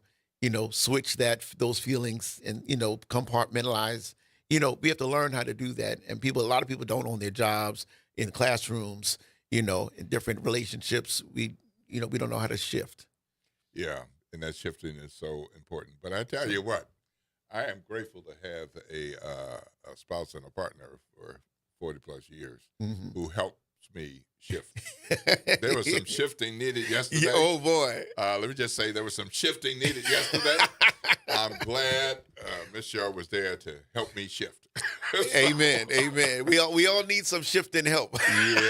Yeah. But not everybody has it. No. And sometimes people think they're helping you, but they're just telling you just deal with it. That's right. Well, that's not really help with. And the fact of the matter is that as Black folk, we still deal with a lot of toxicity at the macro level as well as in the micro level. And in the big picture, listening to some stuff we hear at the national level makes me angry. I don't watch CNN half as much as I used to when Obama was president, because I can't take it. I'm like, okay, I don't want to listen to any of that kind of stuff anymore. It affects me. It'll affect you emotionally. So you have to curate, as the new word, curate sometimes, your emotional shifts. Yeah. Listen to that music, exercise, do other things that'll put you in a different mind space intentionally and not just leave it up to chance. Right. Well, yeah. I think you'll appreciate this as a man of faith. I enjoy my church and my pastors and all, but I look around because I want to hear messages from other people. Yes. And so just this weekend, I heard online a pastor. Part of his message was that sometimes people don't come to church because they're feeling bad, and they think that everybody at church is like, "Oh, I'm too blessed to be stressed. I am so happy. Everything's all right." Yeah. And it's like sometimes the problem with church is we need to make sure that people who are hurting understand this is where you need to be. That's right. This is where you need to be. Come on in and show us your real emotions and feelings, and let us help you hear the word of God, and we'll help you get to a better place. That's right. And that's a great point. We just passed by the Easter season, Resurrection Sunday, and a lot of times is that we want to skip by Good Friday. Theologically speaking, that time, because that was a lot of disappointment to many people who didn't really see the bigger picture, so to speak, speaking, from a faith standpoint. And of course, that Saturday when everything was silent, and we live in those spaces many times, right? Some people go through months of living in the Saturday or living in the Good Fridays of their lives, years sometimes until they experience a resurrection moment in their lives where they feel like they've overcome something, they've conquered something, something is finished that they were trying to get through. And so, we do a disservice to people to make people think that every day has to be, you have to be, smiling and happy and, at your best, so to speak. Life is in those shadows sometimes. When that Psalm 23 says, we walk through the valley. You don't have to stay there, but sometimes you are walking through it. And how do we help people to deal with being in the through of it, and walking through it? And there's hope, So, but you're right. We have to attend to people at all those spaces. A lot of times people go at funerals. Don't cry. No, if I don't cry now, when am I going to cry? Right. Cry. It's okay. And it's okay to cry after the funeral. It's okay to cry when something bad happens, but you don't have to stay there. But we have to be willing to sit with people when they're there. Years ago when I did work called Project Glass, where we would work with children who were survivors of a homicide victim, and I would tell people that that's the work I do. And they said, well, what do you say to people? And I was like, you know what? It's not about what I say. It's getting the strength to listen every day, to hear hard stories, to just be with people and everything. And so we all need that. We need people who are willing to be with people, to listen to people and to help them process what they're going through. Absolutely. We got a caller. Good morning, Janice. You're on with Will Sutton and Dr. Torrin Sanders. Janice?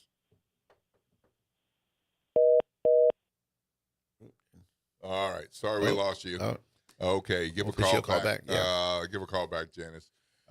So, the range of emotions, I think is important, and houses of faith can be so helpful with that. Yes. And I think sometimes when, people, I think houses of faith are very important for community. Mm-hmm. And within, depending on your house of faith, there are ministries that deal with different emotions. Mm-hmm. Yeah. So That's right. there's a singles ministry. Yeah. All right. So maybe you want to be married, but maybe you don't need to be married to just anybody. That's right. So That's there's right. some emotions that come with that. Yeah. Yeah. There's a Or divorce. finding joy in singleness. Absolutely. Yeah. And a divorce ministry. Well, you thought it was going to work out. Mm-hmm. Well, Yeah. it didn't. But that's right. It didn't. That's it right. didn't. But that doesn't mean life is over. So that's a different set of emotions. That's right. And then grief. Mm-hmm. We lose people, and people have different ways of grieving, and so Jesus wept. Absolutely.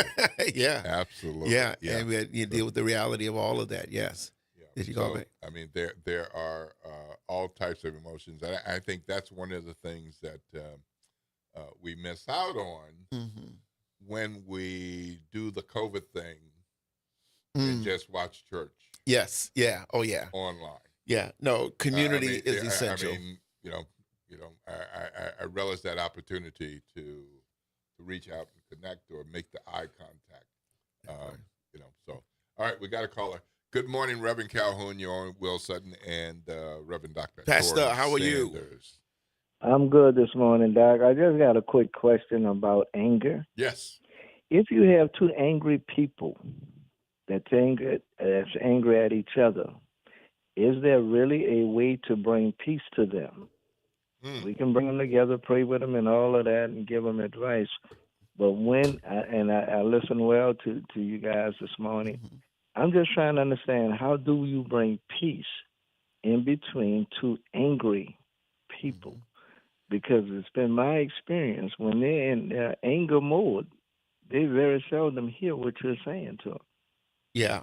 No, that's So a great. now maybe yeah. you can help pull Reverend Calhoun out, because we got a lot of people that didn't get the call, but they're still angry and mad. So I'll hang up and listen. All right. Lord's blessings. Have a great day. Yeah, no, that's a great question. I guess I'll tackle that first. And especially in the Christian community, a lot of us people, they want to cite, don't let the sun go down in your wrath, which is biblical, but there's nuance around that. When people have just finished, talking bad about each other, they need time, they need space. All right, those emotions need to calm down for a moment. And so you don't try to bring two people together who are still ready to fight, right? So that's common sense. But a lot of people, they know it got to happen now. No, some people need to walk away, right? Give them their space, let them do their calm thing.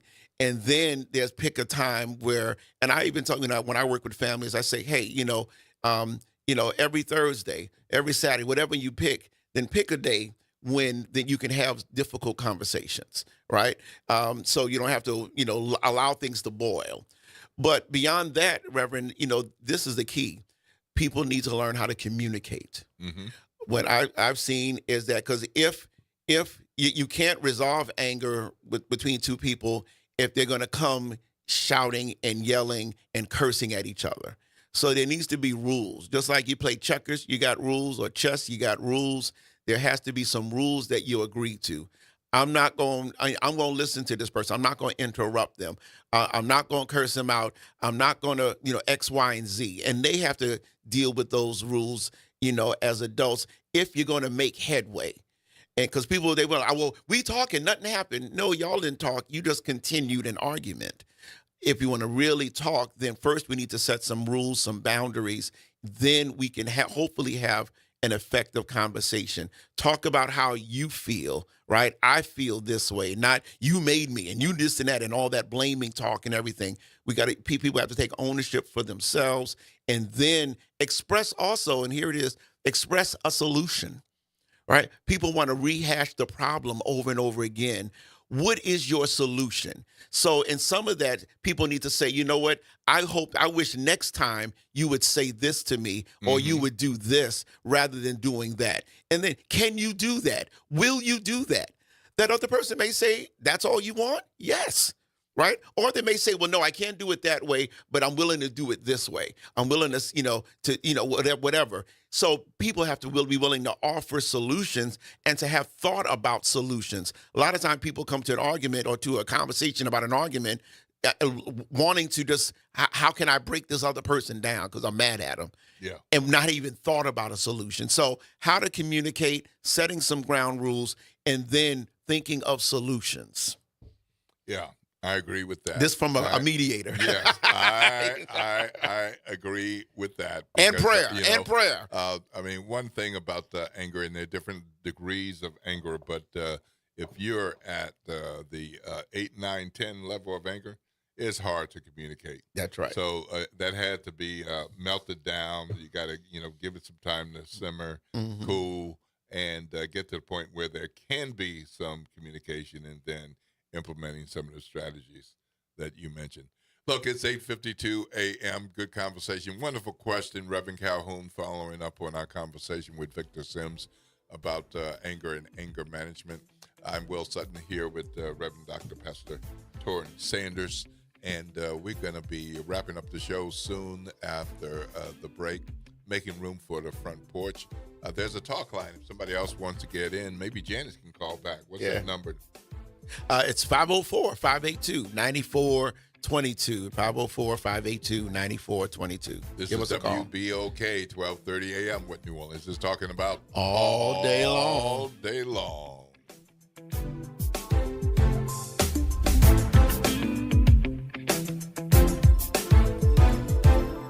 On Auto Trends with JeffCars.com, here's a snippet of some of what we cover. GPS pioneer Gladys West. We worked long hours computing trajectory orbits and satellite orbits, trying to get the data and everything correct enough. Auto analyst Mark Bland. 14 new vehicle deals that happen in this country out of every 100 that women don't have a fingerprint on. To tune in, check out Auto Trends with JeffCars.com, Saturdays at 4 p.m. on WBOK, what New Orleans is talking about. LifeCare provides valuable whole life insurance to cover final expenses such as medical bills, burial costs, and unpaid debt.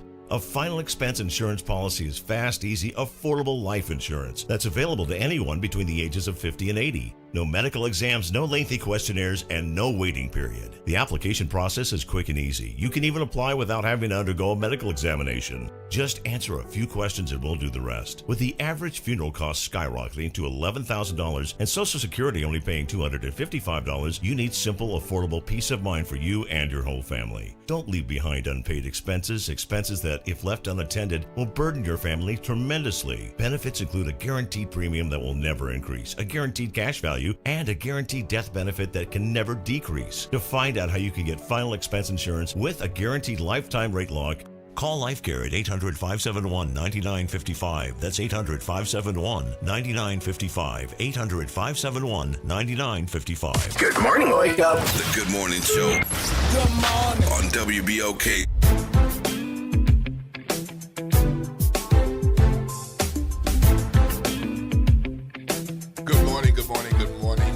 And welcome back to Good Morning Show for the last few minutes of the Good Morning Show right here on WBOK 1230 a.m. We certainly appreciate those of you all who have been listening on the radio, AM radio, those of you who have been listening via Instagram or WBOK's YouTube channel, and certainly on Facebook Live.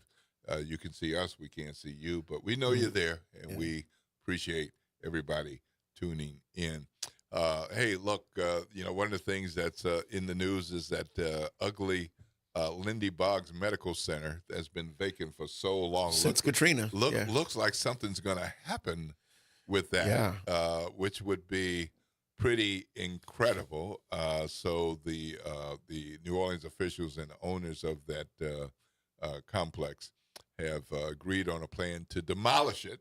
Wow. You know, there were talks about, you know, how you could repurpose it, redevelop it. Yeah. So it would be demolished, and then it would be redevelopment of the site for something. So it would cost about $11.5 million in city bond funds, already approved by voters. Okay. All right. So this is a part of what we voted for, these kinds of improvements, infrastructure improvements. So this is what that was for. And it was that part of the money would be used to demolish the 70-year-old building and build an underground stormwater retention tank. Wow. Well, Keep it green. Keep it green. Yeah. How about that? Yeah. So whatever comes up after that, then we're not dealing with some of the usual New Orleans things. Well, no, that's a huge site and definitely, you know, well traveled, you know, every day. So important to get something nice there. Yeah. Yep. So they're looking at the possibility of a complex of apartments and retail outlets. You know, I hope, I haven't read the story, but I hope there's affordability included in there. Affordable, well, you know, I mean, we don't need too many more high-priced condos. Well, that's right. Yeah, or the kind where, it's affordable for 2 years. yeah. At the end of your the lease, bait and switch. Yeah, we don't need that either. We need more of that. Yeah, absolutely. So that's happening. And I haven't driven down in the 9th Ward, but was it the naval station or the base? Yeah, that's something supposed to be going on there too, right? Yeah, absolutely. And there was a big art exhibit over in St. Bernard Parish in Arabi at the old Ford plant on Sunday. So that plant has been vacant for a long time on a huge piece of property in Arabi right along the Mississippi River. So a lot of artists were out there this weekend from morning into afternoon. Senator Troy Carter, Congressman Troy Carter was there. Billy Nungesser was there. Jason Berry was there. A bunch of other notables were there, and then folks looking at the art and all. But so apparently they're going to be open on the weekends. All right. At the Ford plant. If you've not seen this old building where, yes, the New Orleans area used to manufacture cars, go and take a look at this. Who knew? Whose facility, and take a look at the art out there, open on the weekends. Maybe we'll get some more information, find out a little bit more we can share with you. It is 8:58 a.m., and that means it's time for us to get out, vacate, make room for the front porch. Kimba and crew will be in here, and you're going to want to stay tuned. I'm going to tell you the phone number, 504-582-9422. You don't need to talk to me, but you can keep that number handy so you can talk to Kimba and be on the front porch. Lord willing, I'll be back here on tomorrow morning. I'm looking to have a fantastic day. I hope you have a fabulous one as well. This is WBOK, 1230 a.m. What New Orleans is talking about all day long. long. Take care.